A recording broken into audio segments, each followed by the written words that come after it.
Welcome in to the Energy Tech Podcast, where today we are kicking off episode 1 of our Control Room Management mini-series.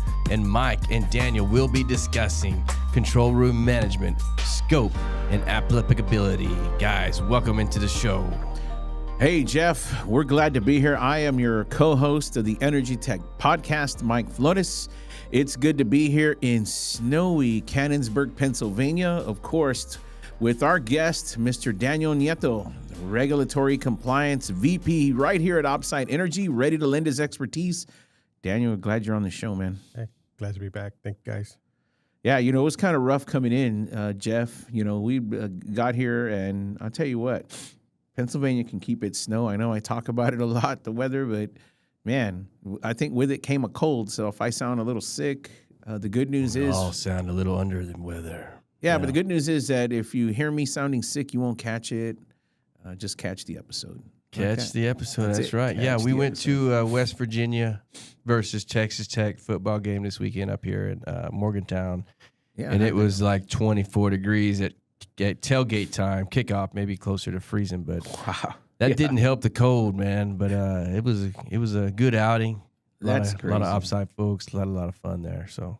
Yeah, I would imagine that was a rough. Was that a blowout score there? It was. TTU is on fire, 49-0. Actually, largest home loss in West Virginia since 1891. Wow. Well, no one wants to be on that side of the statistic. I had my guns up, so yeah. And hey, Daniel, good to have you here, man. Yeah. Speaking of statistics, we do want to talk about control room management on this series, and today we'll target some scope and applicability, right? And. Yeah. Even what defines a control room. We're going to start this series, and, one of the things we want to do is, bring to the community some expertise related to control room management.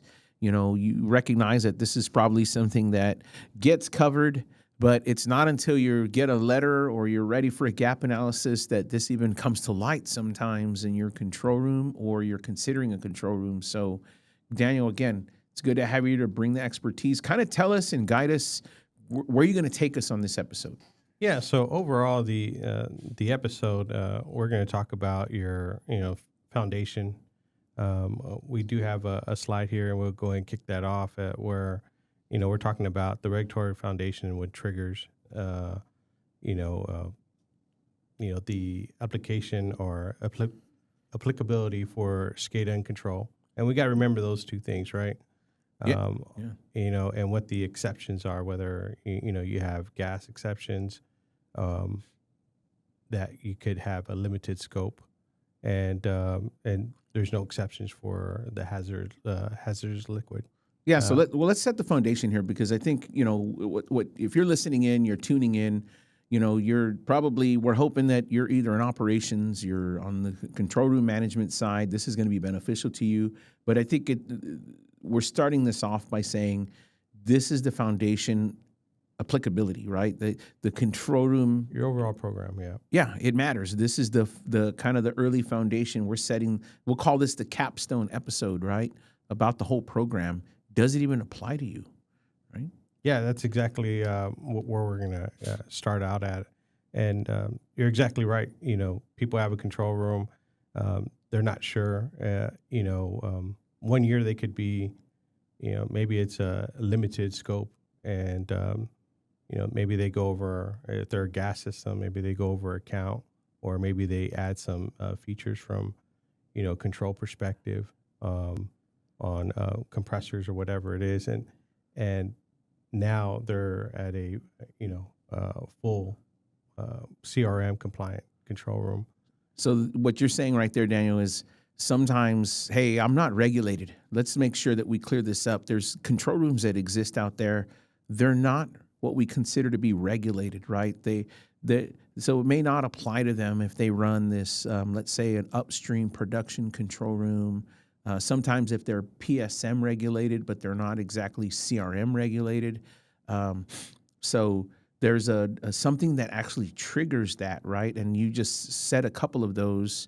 What I'm hearing is, they might inherit assets. You called it features, but these are basically assets that now put them in the category of being regulated, right? Yes, and that's the thing here, right?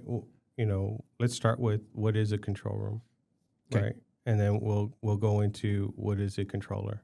Yeah. So those are the two biggest things, right? So going into that, you want to make sure that you're identifying, what is your control room. It's operations staff, right? So you have people that are in a secured location, Right. that are, monitoring the pipeline or facilities, and so that's a part of the, your scope and applying the applicability to that and making sure that you're identifying that. So Yeah, so written, you're kind of alluding to one of your slides here. It's got regulatory foundation. So you've got, the 192, 631A, and you've got the 195 for liquid. So if you just speak to that, one is definitely, natural gas, and then the other is any sort of hazardous liquid, right? that's correct. Yes. And so, when you're looking at these from your control room, you need to make sure that you're identifying what it is that you're doing in this facility, Right. and what's taking place in that control room. And we'll get to this further down the slide. But one of the things that people tend to forget is that if you're a limited control room and you're looking at that console, it applies to the room, not just the consoles. Right. So there's, we'll go into that a little more, but making sure that we at least have these, basics of on the gas, natural gas, and hazardous liquid. So help me out here, Daniel, because you've got a definition, right? So basically, if an operations center or the control room is staffed by personnel who are charged with remotely monitoring and controlling these pipeline facilities, that's what you're saying is that, hey, it's a room, so there's a function base that's defined in this room. One of the examples you have here is it could be a secure center, it can be a cubicle, it can be a manager's office, it could even be a compressor station building, right? Yes, yeah, and that's exactly it. So, and that's where we're starting with is what is the control room, right? Yeah. And making sure that we're identifying that using the scope and applicability for that. And we need to make sure that you're tying that all in.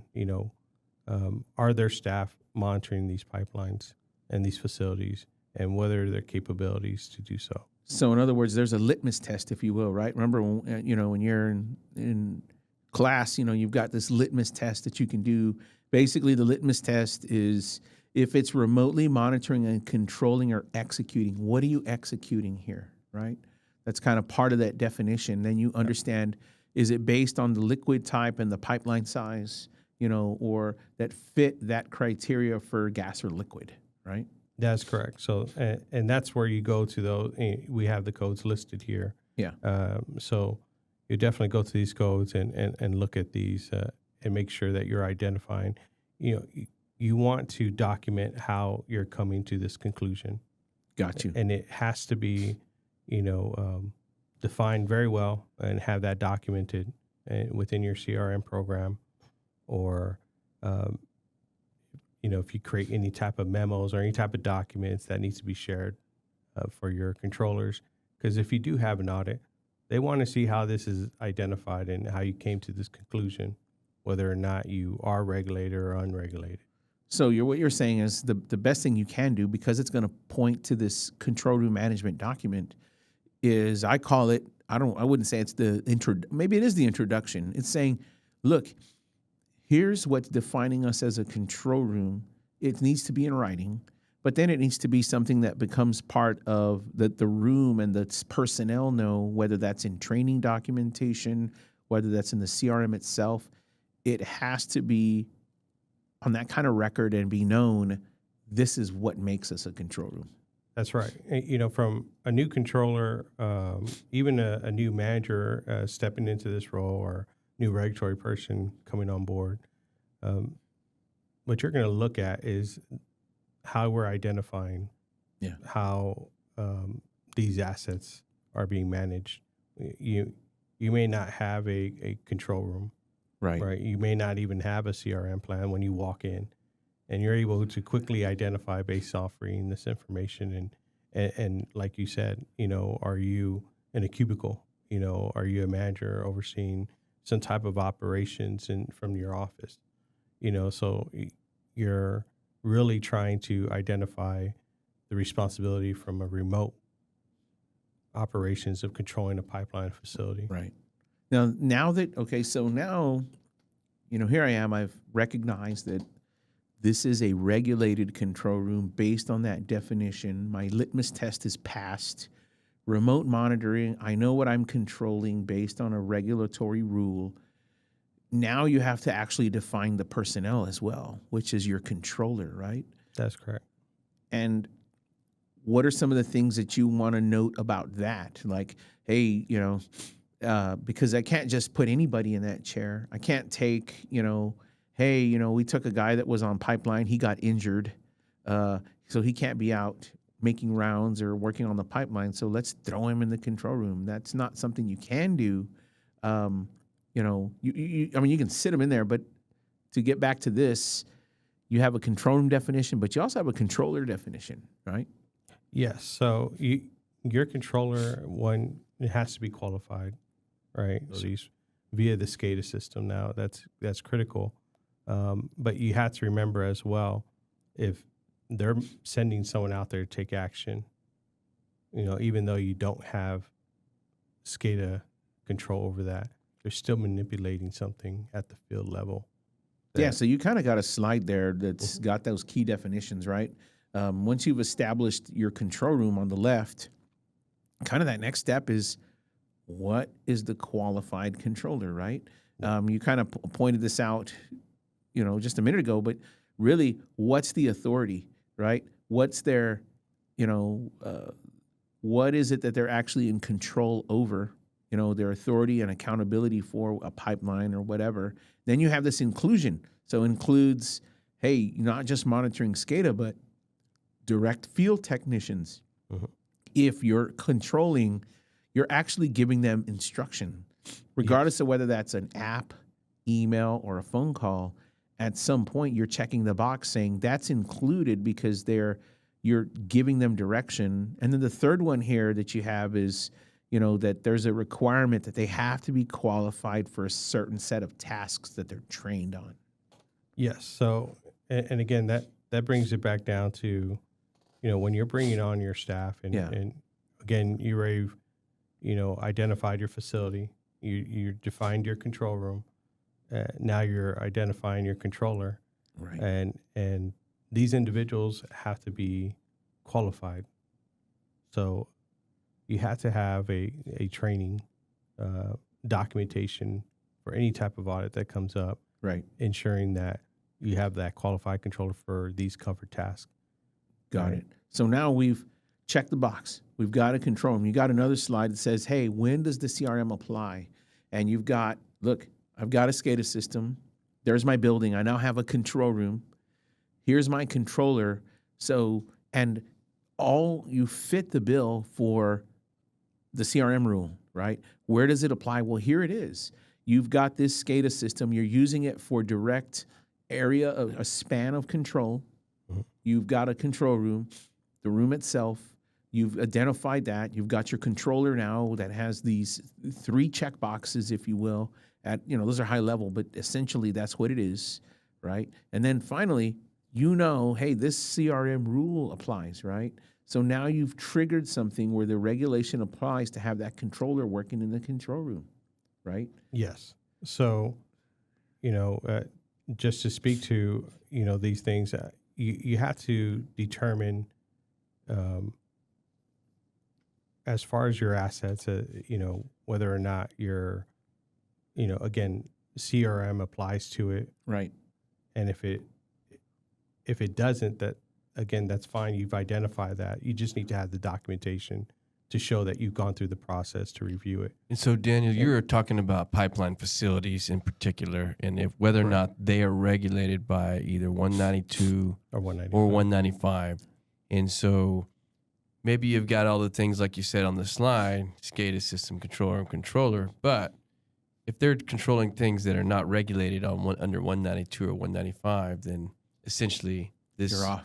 this rule may not apply to you, or certain parts of it may not apply to you, right? And that's where I'm going at is it may not apply to you, but you need to identify the process that you went through to get to that conclusion.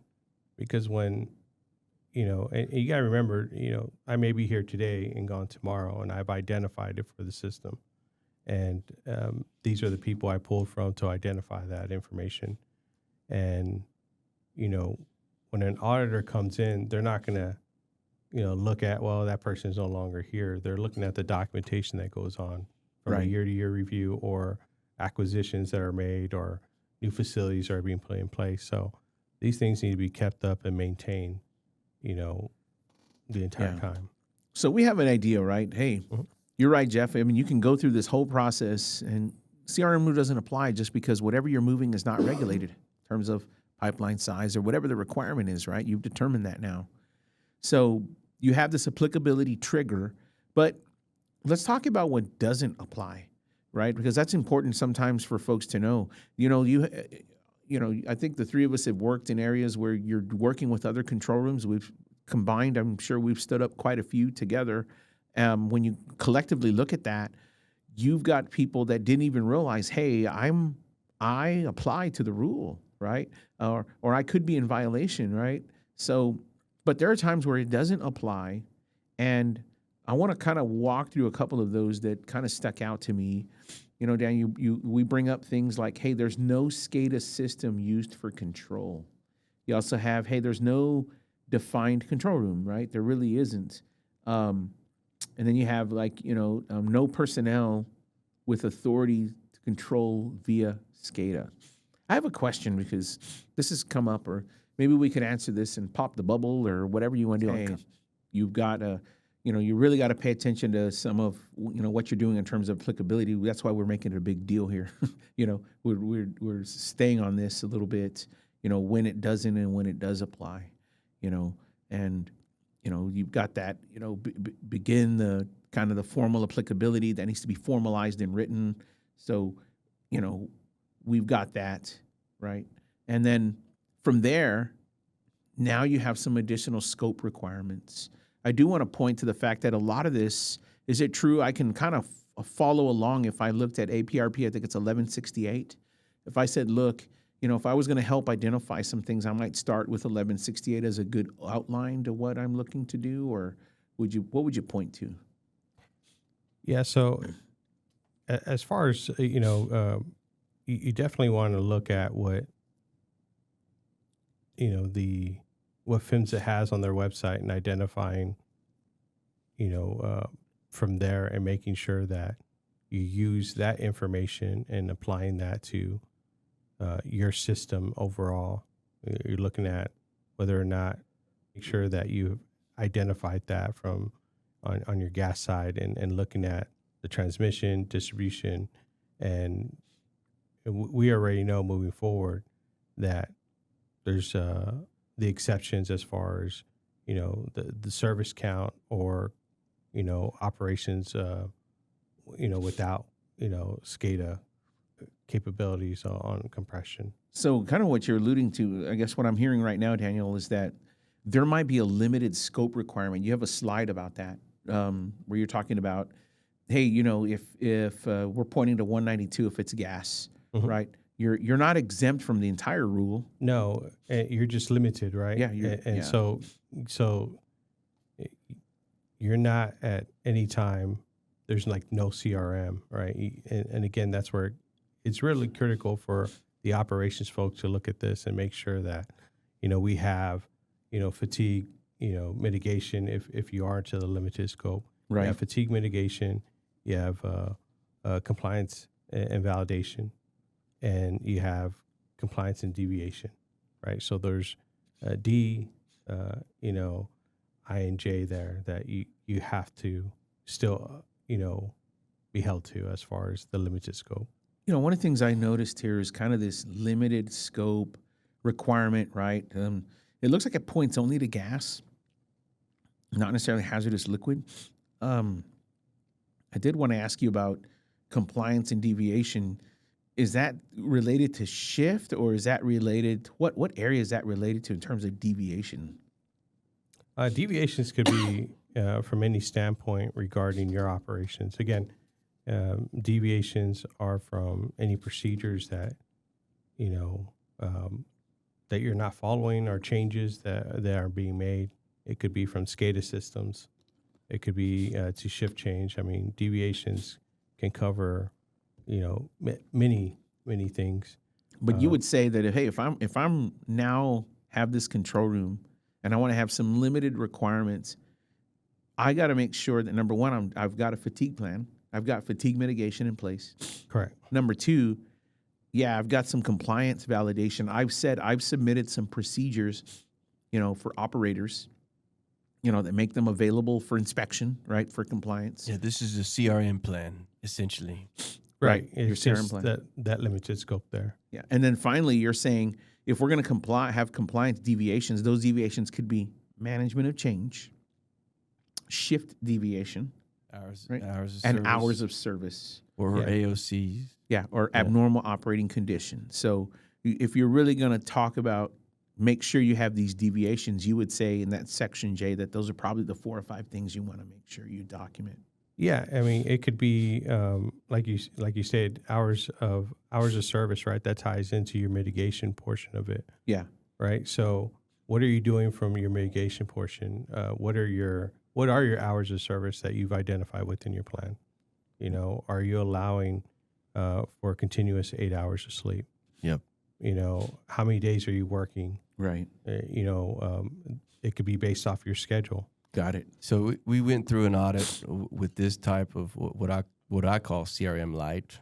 And in this case, you're right, Mike. It was a gas pipeline where certain things did not have actual control, but you are controlling the process. So certain things like SCADA were off the table as far as regulatory applicability. But these 3 items right here alone, through an audit process, regulators were looking at all those hours of service limitations. They're looking at your schedule.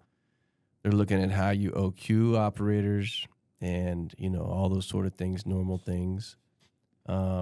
They're looking at your fatigue mitigation training, making sure you're getting that timely. Of course, they're looking at your DNA because you got to have drug and alcohol programs. So they're still looking at quite a bit. This was not a short audit that we went through on a pretty complex system, but you do get off the hook on the SCADA side, which is a big chunk of, I'm sure, what y'all will talk about in subsequent episodes. But Yeah. No, you're right. Yeah. So that's going to take up a big piece when you start talking about, compliance with your SCADA system, backups, and the whole 9 yards. I think that's a bigger show. And Jeff, and speaking to that experience, I'm sure during that audit and when it was stated that it's limited scope, they probably wanted to see it in the CRM where that was stated. And they probably wanted to see how that was identified. yeah, it's like the first thing in the CRM, Yeah, exactly. and line, whatever. Right after the table of contents, you're typically talking about how you came to the conclusion that you need to follow X, Y, and Z in the rule, and why you don't have to follow, A, B, and C, and how you came to that conclusion based on the assets that you operate, essentially. Yeah. And again, it's about not only did you identify that, but how is that communicated now? Because when they come into an audit, and we'll get into it later, but one of the biggest things that they're going to look at is, do the controllers know? How are we regulated from these assets?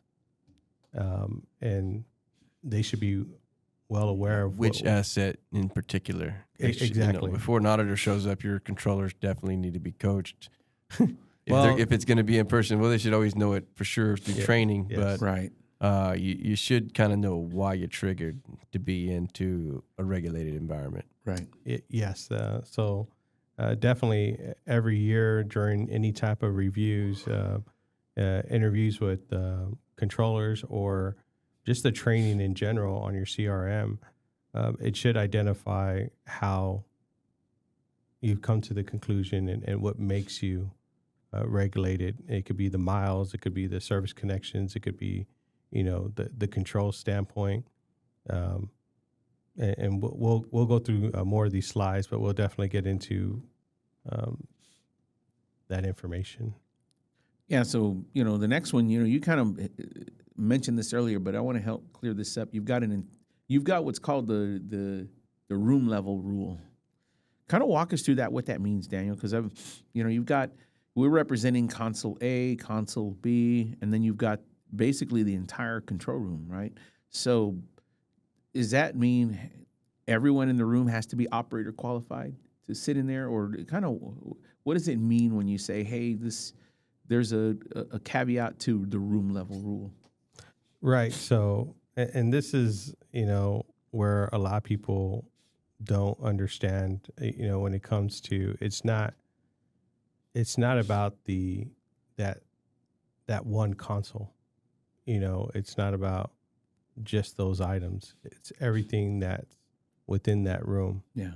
Right. So you are, you can have a gas system on console A, say you have console A, and you're limited scope for console A, right? And then you have a gas system on console B, right?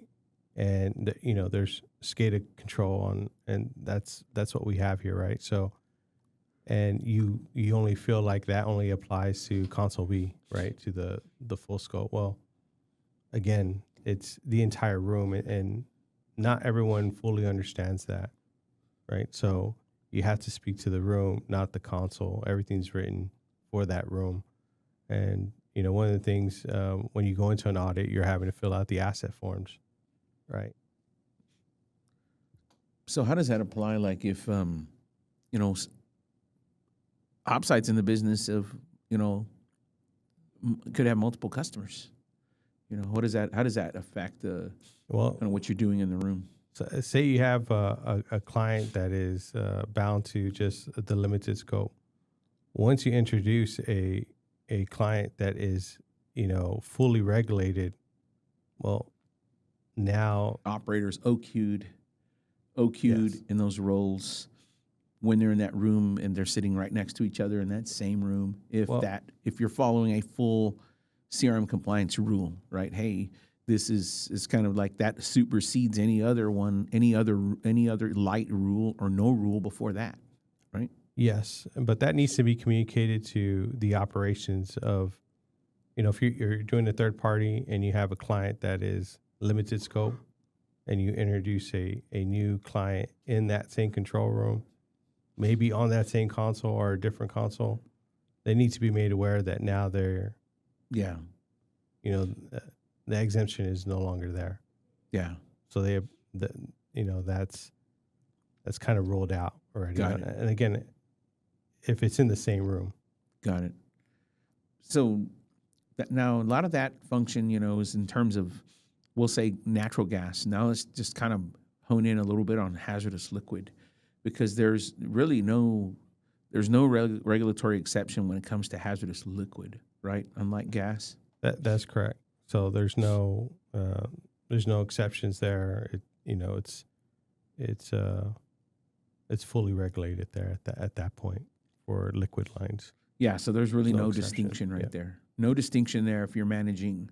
What about if you have both asset types, in your control room, gas and liquid?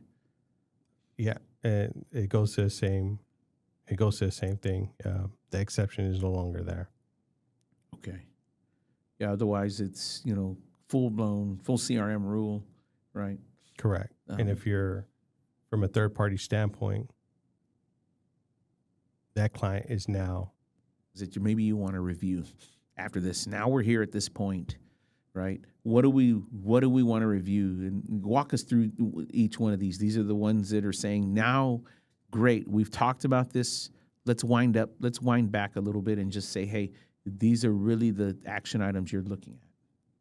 Yeah. So, one of the things, again, we spoke about is just making sure that you have that information identified, documented very well for any type of auditors that come in. It could be, again, at any time within 5 years, you may be there, you may not be there, but at least you have a process in place. You've identified within your procedures from a year-to-year standpoint, or as you introduce new, acquisitions, Yeah. new setups, And you have to remember that, they could be bringing on a new facility that gives you that capability from account standpoint or Right. from a control standpoint. Right. So, everyone needs to be aware of that from the operations side. If you're an operator, right, or you're a control room manager and you're going into a new assets that are being rolled out, and this is kind of brought up. These are some of the things that you're looking for. Making sure that you're aware of these things when you're in these meetings. So that's the big one, and then also from the gas exception, right? Making sure that how all that's documented from segments, pipeline information, things like that. Making sure that you have that all kind of placed together for your controllers, and understanding again what you're controlling via the SCADA system, and making sure that it ties to the room. You're not tying it to a console. Got it. That's not going to go very well. Got it. So Daniel, we've covered this now. Let's kind of close this out here for a second. I think what we've done is kind of define exactly, where the CRM rule starts, who's responsible, kind of get your accurate scope going, your foundation going of when the rule applies. Correct. Right? And then get your limited compliance in order, determine what's limited, what's not, and then have your mandatory kind of, what's mandatory, what is it you need specifically for your operation. So, let's give us a short on these takeaways, man. Yeah. So again, throughout the entire episode, we spoke about this is, again, your applicability, making sure that you're not only just looking at the function from your SCADA system, the control room, knowing your location. It doesn't matter about where that location is. It's about the assets that you're monitoring and controlling, right? So know that for hazardous liquids, there's no exception there. Immediately, you're in full CRM, right? Yeah. And then making sure that from a year-to-year standpoint or integrations, things like that. Right.